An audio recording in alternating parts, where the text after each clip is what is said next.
Okay, let's dive right in. Today, we're going to pull back the curtain on the dramatic life behind some of the most famous words ever written. The story of the man we all know as Rumi. Yeah, you've probably seen his quotes everywhere, right? On social media, in books.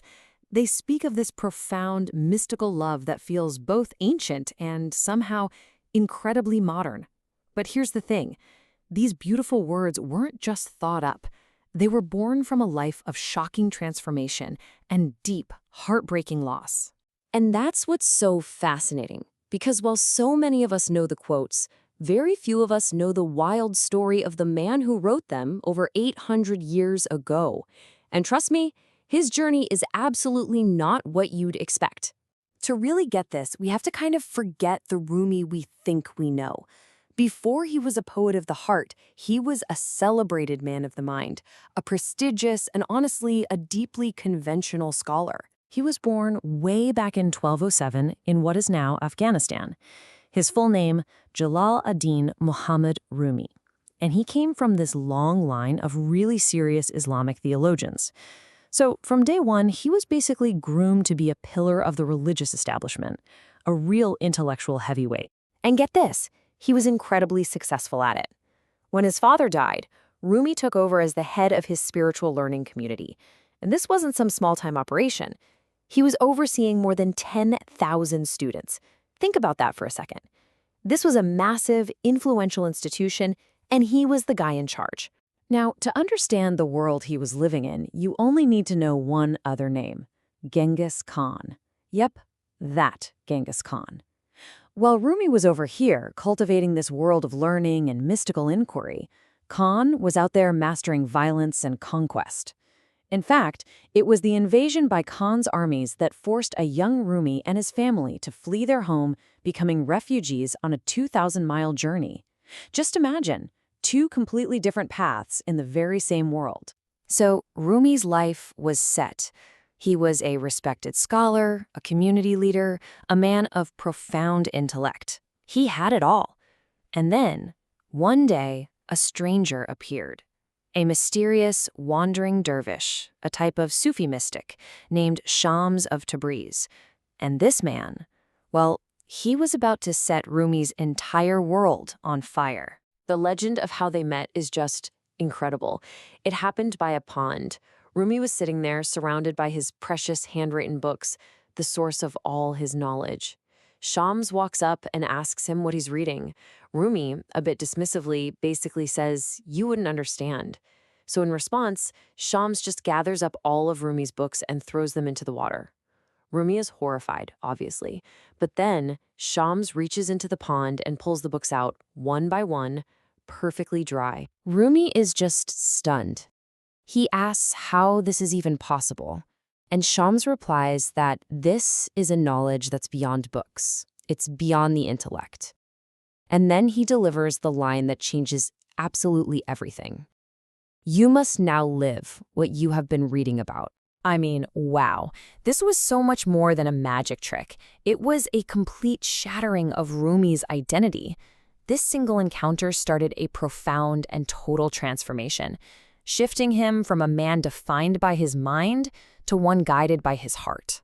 What happened next was radical. Rumi essentially abandoned his public life. He and Shams became inseparable, locked in intense spiritual conversation for days on end. Rumi said of this time, "What I had thought of before as God, I met today in a human being."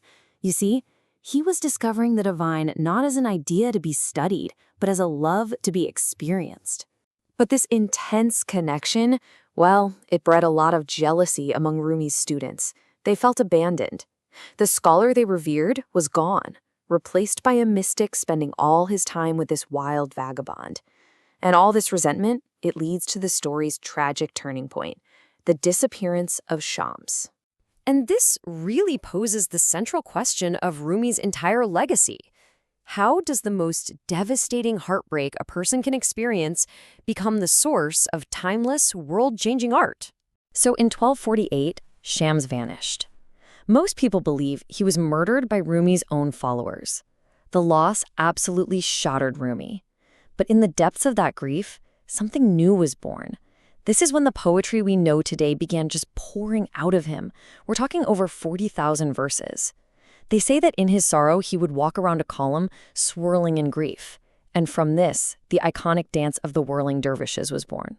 After searching desperately for his friend, Rumi eventually had this profound realization. Shams wasn't gone. That divine connection he had found through their friendship now lived inside of him. He believed the source of the poetry was no longer Rumi himself, but the love that Shams had awakened. And this is what his poetry became, a pure expression of that internalized connection, a universal language of love that flowed from a place of profound personal transformation. He wrote that this love has nothing to do with the five senses or the physical world. Its only goal is to experience that attraction, that pull exerted by the divine, what he called the beloved.